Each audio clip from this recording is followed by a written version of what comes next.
अस्सलाम वालेकुम व्यूअर्स। आज हम बनाने जा रहे हैं बीफ स्टेक। तो चलते हैं रेसिपी की तरफ। बीफ स्टेक बनाने के लिए जो इजाज़त दरकार हैं वो मैं साथ साथ आपको बताती जाती हूँ, साथ साथ बनाएंगे और साथ साथ मैं आपको बताती जाऊँगी। आप लोग एंड तक वीडियो देखिएगा ताकि आपसे कोई भी रेसिपी से मुतल्लिक कुछ स्किप ना हो और आप आराम से इसको नोट कर लें और घर पर आसानी से बना लें। 250 ग्राम का मैंने एक पीस लिया है बीफ का। आप कसाई की दुकान पे जाएंगे और आप उनको बताएंगे कि आपको स्टेक के लिए पीस चाहिए बोनलेस, तो वो आपको तैयार कर देंगे। और पतला सा पीस आपने जो है वो तैयार करवाना है और आप घर पर भी तैयार कर सकते हैं। और इसको मैंने एक पैन में हल्की आंच पे रखा हुआ है और इसके अंदर से जो पानी होता है वो अब निकल रहा है। साथ साथ मैं प्रेस कर रही हूँ और साथ साथ कांटे की मदद से इसमें सुराख भी कर लेने हैं ताकि जो है वो अच्छी तरह से गल भी जाए और पक भी जाए। वैसे स्टेक को बनाने के लिए आपको तकरीबन 5 से 6 घंटे चाहिए होते हैं। अगर आपने अच्छी स्टेक बनानी है और खानी है तो वो उसमें जो है आपको उसको पहले मैरिनेट करना पड़ता है। ये साथ जो है ऑयल जो है वो मैं डाल रही हूँ। ऐसा ऐसा आपने ऑयल डालना है और इसमें जो है वो ऑयल इतना नहीं पड़ता, बहुत कम ऑयल इसमें यूज़ होगा। और ये तकरीबन मैंने 1.5 टेबल स्पून से भी कम ऑयल जो है इसमें डालना है। और ये जो डाइट कॉन्शियस लोग होते हैं उनके लिए ये स्टेक बहुत बेहतरीन है। इसमें वेजिटेबल्स भी होंगी और इसमें ये हेल्दी जो है डाइट मैं आपको बता रही हूँ और बहुत ही आसान बता रही हूँ। और टाइम कम होने की वजह से मैंने इसको पहले मैरिनेट नहीं किया। आप मैरिनेट कर लेंगे, जिस रेसिपी को मैं आपको बता रही हूँ आप फॉलो करेंगे और इसके मुताबिक आप बनाएंगे। इसी तरह आपने अगर टाइम ज़्यादा है तो आप इसको मैरिनेट करने के लिए सारे इंग्रेडिएंट्स डाल के रख देंगे और फिर आप इसको पका के ऑयल डालेंगे। इस तरीके से आपने करना है। और अगर आपको जल्दी है तो ये देखिए मैं आपको बता रही हूँ, ये भी बहुत ज़बरदस्त अच्छी बनती है। 1 टीस्पून मैंने लाल मिर्च ली है कुटी हुई, मोटी जो कुटी हुई लाल मिर्च होती है 1 टीस्पून मैंने ली है। और इसको ऊपर से आहिस्ता आहिस्ता से छिड़क देंगे और एकदम से इसमें नहीं डालना क्योंकि ये पीस है इसमें तो कहीं जो जाएगा स्पाइसी इसमें होगा और कहीं नहीं होगा, तो इसलिए इसको इसी तरीके से ही छिड़कना है और बाकी इंग्रेडिएंट्स भी इसी तरीके से आपने तैयार करने हैं। तो पार्सले है ये जो 1 टीस्पून का चौथा हिस्सा है ये वो मैं डाल रही हूँ। 1 टीस्पून का चौथा हिस्सा पार्सले ड्राई लीव्स जो होते हैं ये मैं उसमें छिड़क रही हूँ। और उसके बाद जो है वो हम बाकी चीज़ें भी साथ साथ जो है डालते जाएंगे और साथ ही तैयार करेंगे। और उसके बाद जो है हमने इसमें नमक डालना है और उसके बाद बाकी भी चीज़ें। नमक है ये 1/2 टीस्पून से भी कम जो होता है, 1/2 टीस्पून कह लें आप इसको। आप इससे कम भी डाल सकते हैं क्योंकि सॉसेस वगैरह भी पड़ती हैं, चीज़ भी पड़ता है, तो नमक तेज़ ना हो जाए वो आपके टेस्ट पर है। ये हस्बे ज़ायका आप डालेंगे। मैंने वैसे 1/2 टीस्पून नमक इसमें डाला है। और जैसे कि मैंने बताया है कि ये 4 से 5 मेंबर्स के लिए बहुत बेहतरीन है। और ये है वाइट पेपर है, ये भी 1/2 टीस्पून में डाल रही हूँ। वाइट पेपर पिसी हुई जो सफ़ेद मिर्च होती है ये वो मैं उसमें डाल रही हूँ। ये 1/2 टीस्पून है। इसको भी इसी तरीके से आपने छिड़क देना है आहिस्ता आहिस्ता करके। और आँच जो है वो मैंने हल्की ही रखी हुई है। और ये सारा जो है प्रोसेस कर लेना है आपने इस तरीके से। और फिर उसके बाद जो है जो चीज़ें रह गई हैं वो भी मैं आपको साथ साथ बताती जाती हूँ। ये सॉस एक मैंने तैयार की है, इसमें मैंने सोया सॉस डाला है, इसमें मैंने सोया सॉस 3 टेबल स्पून है और सिरका है 1 टीस्पून है। और इसमें जो है वो चिल्ली सॉस है 1 टीस्पून। तो ये इस तरीके से मैंने सॉस तैयार किया और इसी में हम इसको पकाएंगे और जो इसी में गल भी जाएगा और सॉसी सा ज़रा बन जाएगा और तैयार हो जाएगा। सारा मसाला वगैरह इस पर लग चुका है और ये हमारी स्टेक जो है वो बिल्कुल रेडी हो चुकी है और गल भी चुकी है। और अब जो है वो आप एक और पैन लेंगे और उसमें हमने वेजिटेबल्स जो हैं वो तैयार करनी है।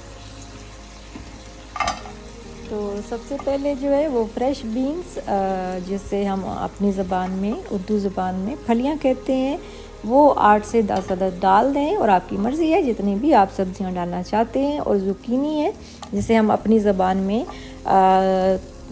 तोरी कहते हैं, और तोरी की एक फार्म होती है। खीरा भी इसे कहा जाता है, खीरे की तरह की चीज़ होती है। तो ये मैंने एक अदद ली है, ये आधा पाव बनती है। तो ये मैंने इसके अंदर काट के पीसेस करके इसको बग़ैर छिलका उतारे इसमें डालते हैं और इसको इसी तरह से ही सर्व करते हैं। तो ये मैंने इसके अंदर डाल दी है एक अदद। तो उसके बाद जो है वो मैंने मटर डाले हैं। ये तकरीबन जो हैं वो आप कह लें 2 टेबलस्पून के बराबर मटर हैं, मतलब 10-12 मटर बनेंगे। और फिर उसके बाद जो है मटर डालने के बाद जो है वो हम बाकी चीज़ें जो हैं वो डालते हैं।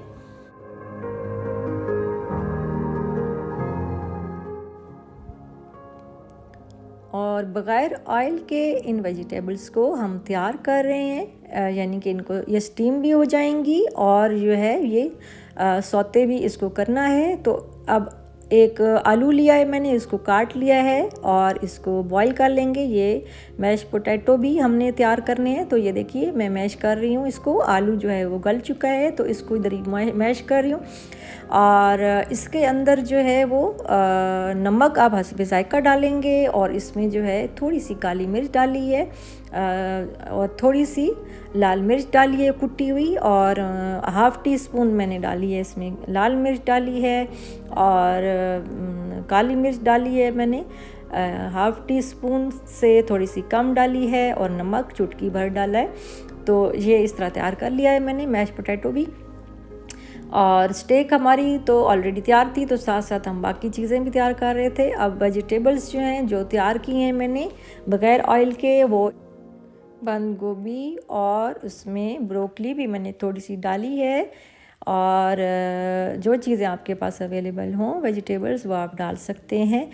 तो अब जो है वो स्टेक हमारी बिल्कुल रेडी हो चुकी है, और इसमें मैंने फ्रेश बीन्स डाले हैं और ब्रोकली डाली है, ज़ुकीनी डाली है, मटर थोड़े से डाले हैं, फूल गोभी डाली है। अब मैं लेमन जो है वो एक अदद लेमन था, लीमू यानी कि उसका आधा मैंने लिया है, आधा लीमू इस पे मैं निचोड़ रही हूँ, छिड़क रही हूँ। और उसके बाद जो है वो चेडर चीज़ है, ये मैंने श्रेड किया हुआ है।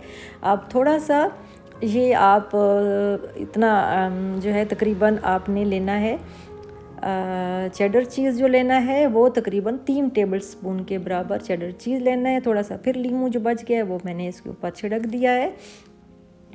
और फिर उसके बाद जो है वो साथ साथ बाकी चीज़ें भी हम डालेंगे, और मैं आपको साथ साथ बताती जा रही हूँ, आप लोग नोट करते जाएं। और फिर उसके बाद जो है इसमें थोड़ा सा चुटकी फिर पार्सले इसमें डाल देना है। और उसके बाद जो है वो ये डाल दिया, पार्सले डाल दिया। और फिर उसके बाद एक सॉस मैंने तैयार की हुई है जिसमें मैंने 2 टेबलस्पून जो है वो मेयो सॉस डाली है, और 1 टेबलस्पून मैंने सोया सॉस इसमें डाला है। और उसमें जो है मैंने 1 टीस्पून जो है मैंने चीज़ डाला है, मोज़रेला चीज़ डाला है। और उसके अलावा जो है वो मैंने उसमें 1 टीस्पून बटर डाला है, और उसको जो है सोया सॉस मैंने 2 टेबलस्पून के बराबर जैसे मैंने बताया है, और डाल के इसको मैंने तैयार किया है सोया सॉस को। और फिर इसके ऊपर हमने छिड़क देनी है ये जो सॉस मैंने तैयार की है। और एक अदद जवा भी डाला है लहसुन का इस सॉस के अंदर, और इसमें काली मिर्च भी मैंने डाली है हाफ़ टी स्पून। तो ये मैंने तैयार कर लिया है, और मैश पोटैटो भी मैंने इसके ऊपर रख दिए। और ये जो सॉस है मैंने ये तैयार करके, जैसे कि मैंने आपको बताया है कि इसमें क्या क्या मैंने डाला है, और इसके ऊपर इस तरीके से आपने छिड़क देनी है। तो ये हमारी जो है वो बिल्कुल रेडी हो जाएगी। और आप चाहें तो इसमें जो सॉस तैयार करनी है मैदा 1 टीस्पून मैदा लेके उसमें बटर में 1 टीस्पून बटर में इसको पका लें पहले। फिर उसमें जो है वो 1 कप आप दूध डाल दें तो ये आपकी सॉस तैयार हो जाएगी। चाहें तो इसमें सोया सॉस डाल दें, चाहे तो उसमें मेयो डाल दें, और सिरका भी थोड़ा सा 1/2 टीस्पून उसमें डाल सकते हैं। तो इस तरीके से आपकी सॉस रेडी हो जाएगी। ये 2 किस्म की सॉसेस मैंने आपको बता दी हैं, जो आपको पसंद हो। आप इसमें ब्लैक पेपर वगैरह जैसे कि मैंने बताया सॉस में मैंने डाली है। तो ये सिंपल सी सॉस थी जो मैंने तैयार की है। और जो दूसरी मैं आपको बता रही हूँ मैदे वाली, वो थोड़ी सी तैयार करनी पड़ेगी, आपको कुक करनी पड़ेगी यानी कि। तो 2 किस्म की हैं, आपकी मर्ज़ी है, आप इसमें से जो भी सॉस डालना चाहें। और उसके अलावा जो है वो जो चीज़ें आपको पसंद है वेजिटेबल्स में से ज़्यादा से ज़्यादा आप इसमें डाल सकते हैं। गाजर भी डाल सकते हैं इसमें, और बंद गोभी भी, जैसे कि मैंने आपको बताया, डाल सकते हैं। तो ये टोटल इंग्रेडिएंट्स थे, साथ साथ मैंने आपको बताए हैं और साथ साथ जो है वो तैयार किए रेसिपी आपके लिए। और मैं बहुत आसान रेसिपीज़ आप सबके लिए लेके आती हूँ ताकि आप जल्दी से झटपट से बना लें। जल्दी में हो तब भी आप बना सकते हैं। और अगर आपको मेरी ये रेसिपी अच्छी लगी है तो प्लीज़ मुझे कमेंट बॉक्स में लाजमी बताया करें। और उसके अलावा लाइक शेयर और सब्सक्राइब भी कर दिया करें। अगर आपको मेरा चैनल मुझे अच्छा लगता है और मेरी रेसिपीज़ आपको अच्छी लगती हैं तो प्लीज़ शेयर भी कर दिया करें। और अब मुझे दीजिए इजाज़त, दुआओं में बहुत ज़्यादा याद रखिएगा। तब तक के लिए अल्लाह हाफिज़।